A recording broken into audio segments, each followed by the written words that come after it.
So where are we headed? I want to go over to the river.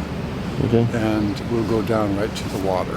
Okay, do you want to go to the beach? Yeah, I want to go to the beach. Okay, let's go to the beach. Okay. So we're going to one of the only sand beaches in Manhattan. Right? Yeah, it's one of the few places you can actually put your hand in the East River. Right, which is essentially the ocean. Which is essentially the ocean. It's an estuary. And it's going to depend on the tide, though. If the tide's a little high, there ain't no getting down.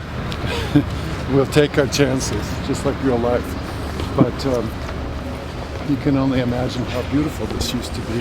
This area right here is landfill and was a sea marsh, salt marsh, full of reeds and beautiful plants. Also, this was all flooded during the hurricane, which was an example of who's winning in the long run. That being? Nature, not us and our arrogance.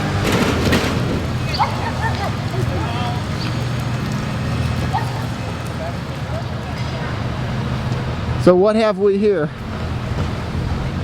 This is how we use nature as decor.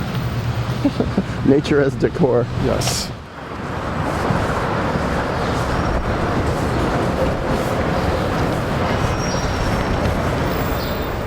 There's these swallows flying around here, and somehow a species beyond pigeons and sparrows has managed to survive this ecological brutality.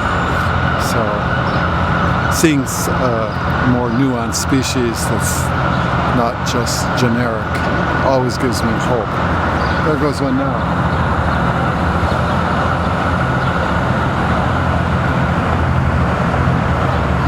You're actually 66 and a half, right? 66 and a half, thank you. I'll be 67 soon enough.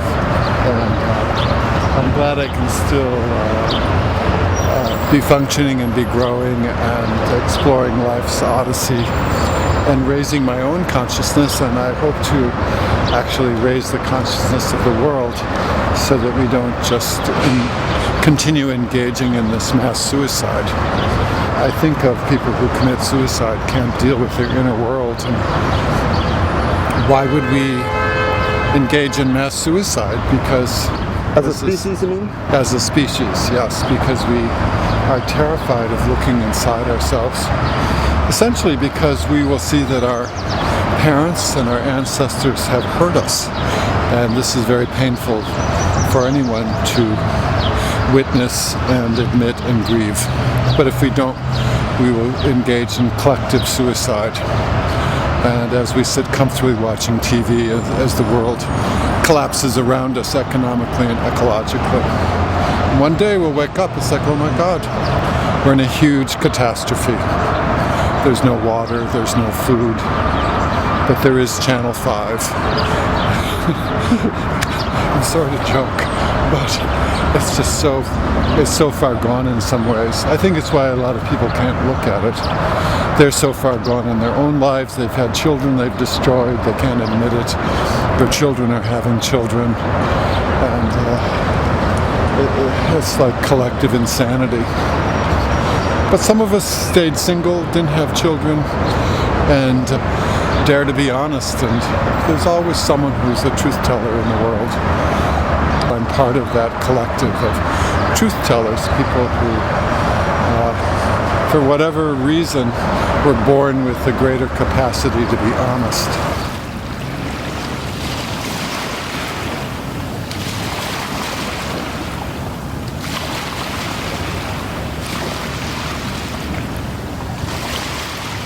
So, this is what we've done to this idyllic, scenic place, and we've used it and abused it for our own purposes, and we think like this can just go on forever.